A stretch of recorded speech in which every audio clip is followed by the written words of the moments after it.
আমরা জানি আগামীকাল ত্রয়োদশ জাতীয় সংসদ নির্বাচনের উদ্বোধনী অনুষ্ঠান হওয়ার কথা রয়েছে।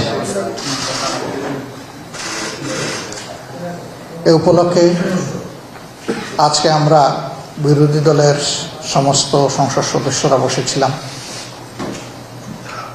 জাতির প্রত্যাশা পূরণে বিরোধী দল হিসাবে নির্বাচিত সংসদ সদস্য হিসাবে দেশ এবং জাতির জন্য আমাদের ভূমিকা কী হবে এবং সেই ভূমিকা তো আগামীকাল থেকেই শুরু হবে, সেই ব্যাপারেই আমরা মূলত পরামর্শের জন্য বসেছিলাম।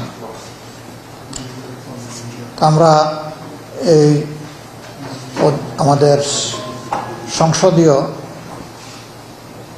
দল বা জোটের এই অধিবেশনে নির্বাচিত সকল এমপি উপস্থিত ছিলেন। খোলামেলা আমরা কথা বলেছি, মতামত নিয়েছি, পরামর্শ নিয়েছি। আমরা চাই জাতীয় সংসদ দেশ এবং জনগণের প্রত্যাশা পূরণে কার্যকর বা অর্থবহ ভূমিকা পালন করুক। ইতিমধ্যেই আমরা ঘোষণা করেছি বিরোধী দল হিসাবে আমরা একটা দায়িত্বশীল বিরোধী দলের ভূমিকা পালন করতে চাই। সকল ব্যাপারে বিরোধিতা নয়, আবার না বুঝেও কোনো সহযোগিতা নয়।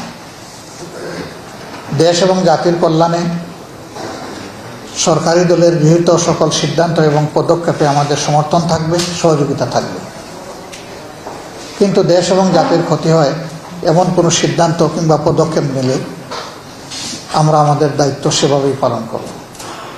এই সংসদটা হঠাৎ করে এইভাবে হয়নি, একটা বিশেষ প্রেক্ষাপটে হয়েছে। বাংলাদেশের প্রথম জাতীয় সংসদ তার মেয়াদ পূর্ণ করতে পারেনি, দ্বিতীয়টা পারেনি, তৃতীয়টা পারেনি, চতুর্থটা পারেনি। 91 সালে গঠিত সংসদই তার মেয়াদ প্রথম পূর্ণ করে বাংলাদেশের স্বাধীনতার পর।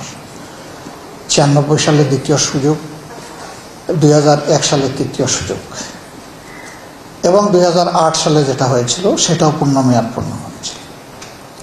বাকি যেগুলা হয়েছে সেগুলাকে জনগণ নির্বাচন হিসাবে দেখে না, মানে না, এর কোনো নৈতিক বৈধতা ছিল না।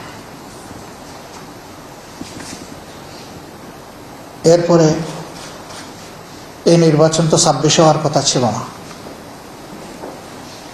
সংবিধান মানলে এই নির্বাচন হবে 29। 26 হয়েছে 24-এর কারণে। 24-এর সীমাহীন ত্যাগ এবং তিতিক্ষার উপর অসংখ্য জীবনের বিনিময়ে অসংখ্য মানুষের আহত পঙ্গুত্ব বরণ করার বিনিময়ে এবং টানা 15.5 বৎসর বিপুল সংখ্যক মানুষের জীবনদান, তাদের খুনের বিনিময়ে, রক্তের বিনিময়ে, আয়নাগরের বিনিময়ে, জেল জুলুমের বিনিময়ে, দেশান্তরিত হওয়ার বিনিময়ে এই 24 সংগঠিত হয়েছে। এই সমাজ গড়ার জন্যে এবার এই নির্বাচনের সাথে আরেকটা নির্বাচন হয়েছে, সংসদ নির্বাচন এবং সংস্কার পরিষদের নির্বাচন। যে অর্ডিন্যান্সের কারণে এই নির্বাচন, একই অর্ডিন্যান্স বলেছে দুটি নির্বাচন একই দিনে হবে। একটা সংস্কার বিষয়ে জনগণের মতামত, গণভোট, আর একটা হচ্ছে সংসদ নির্বাচন হয়েছে। ফলাফল যেটা হয়েছে সেটা আপনারা দেখেছেন। আমরা দেশের বৃহত্তর স্বার্থে এই ফলাফল মেনে নিয়েছি, দুটো ফলাফল মেনে নিয়েছি। সংসদের যিনি অভিভাবক, যিনি সভাপতিত্ব করবেন,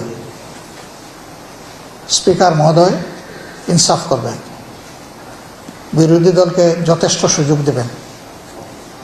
তাহলে গণতন্ত্রের সৌন্দর্য শুধু ফুটে উঠবে না, গণতন্ত্র টেকসই হবে।